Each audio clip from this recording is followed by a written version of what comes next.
So I felt it all. So they were cutting my leg, and there were like these four ward boys who were holding me down, and my doctor was holding me down. My family doctor was here with me, and I could see him tearing up, and I was like, "Help me, save me! They're cutting my leg."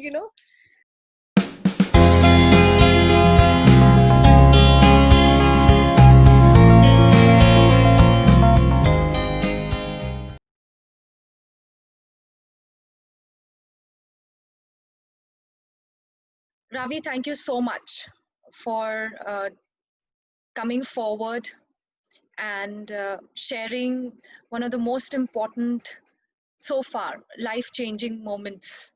So, you had mentioned about your childhood days. So, what happened?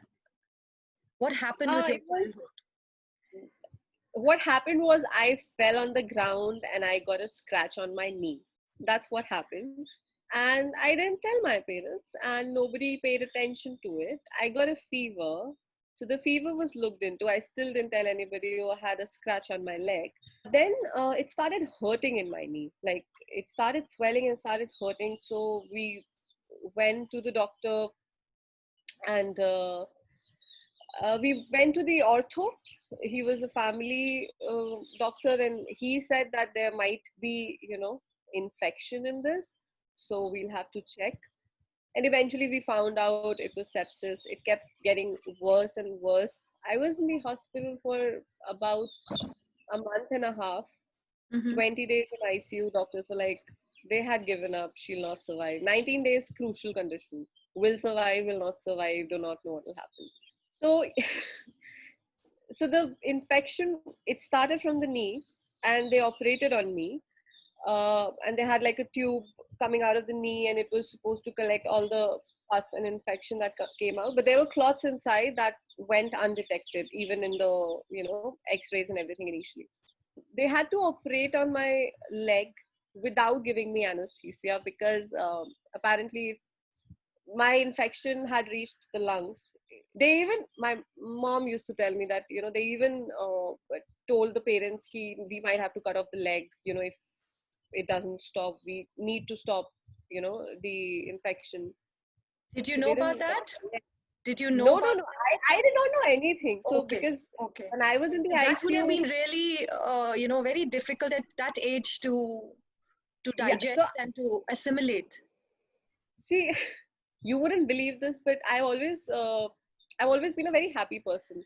So even when I was in the ICU, I was having fun because I wasn't in pain. Like my leg had this plaster, and I had like oxygen mask and everything, but I wasn't in pain that stopped me from having fun. Now I was like a resident there. I still remember bed number 3 was mine near the window. I was very scared in the beginning, because I was in the hospital. I was put inside the ICU. It was not a normal room where I had my parents or my family with me. And the whole ambience, of a hospital, and you have these machines and beeps, Yeah. and so I was like very scared initially.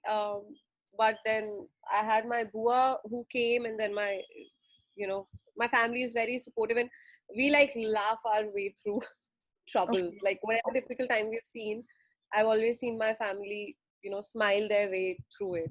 Okay. That's how I've also kind of, I think, inherited it from. So Okay. they came, my boy just told me one thing: you have to be strong. Mm. There's no other, you don't have any other option. There's no other way. You can choose. You want to cry about it, or you want to be strong about it. So apparently, when you give anesthesia, the rate at which infection, spreads increases. So they couldn't risk it.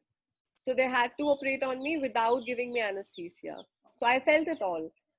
So Oh. they were cutting my leg, and there were like these four ward boys who were holding me down, and my doctor was holding me down. My family doctor was here with me, and I could see him tearing up, and I was like, "Help me, save me! They're cutting my leg."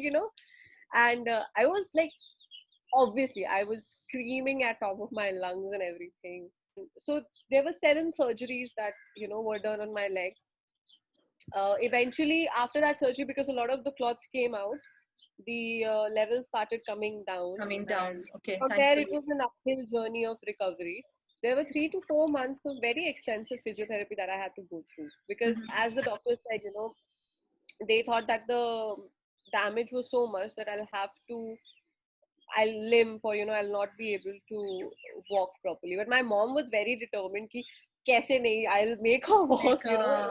uh, So because of the surgery, I told you, on my leg, 7 surgeries were done. So there were like these dark, big scars, mm, and we need to wear skirts in the school. So I was very conscious of it. Now I realize I never needed to be conscious of it, but even today, if I were to wear a skirt, or go out, the point of conversation still becomes that, right? Because people are just curious. It's not.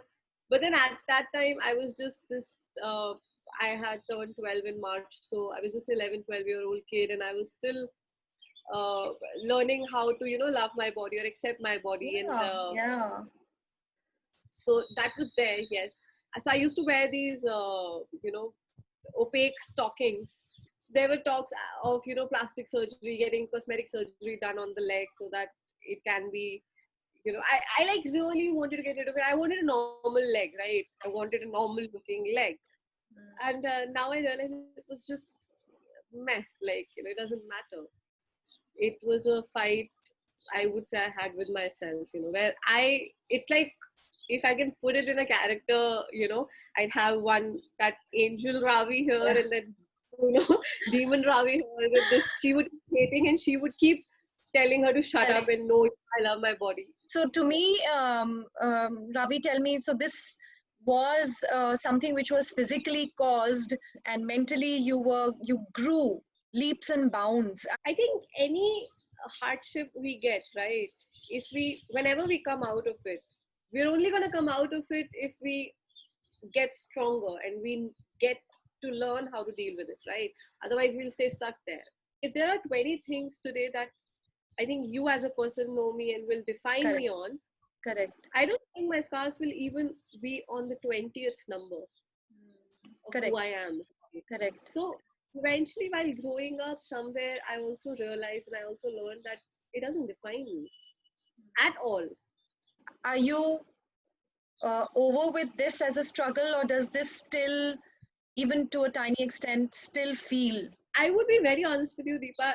It's been very recent that I've actually come to, love it. Like, love it in its entirety, where I will not feel conscious if I am, if I have to wear a skirt or shorts and, go out Yeah. in the public, that I'm okay with it, you know. Yeah. I would say last 4, 5 years. I'm 28 today. 29. I'm 29 today. I'm 29 today. I truly, truly believe that whatever we are faced with in our lives, good and the bad, is a part of our journey of our soul. Like, I'm gonna go on a different tangent here, but I truly believe, if you ever look at a person, a person's life, and you see their journey, you can see how that person was led to the point where they are today. And I personally, whenever I'm in an uncomfortable place, mentally, emotionally, or physically, I try and assess what is causing the problem and what can I do about it. Can I do about it? Can I do something about it or not? You must have heard about circle of concern and circle of influence, right? So if I can move it to circle of influence, I do it. If it stays in circle of concern, I push it away. If there's nothing I can do about it, I don't want to spend 1 ounce of my energy on it. If I can deal with it, I want to give my 110% dealing with it.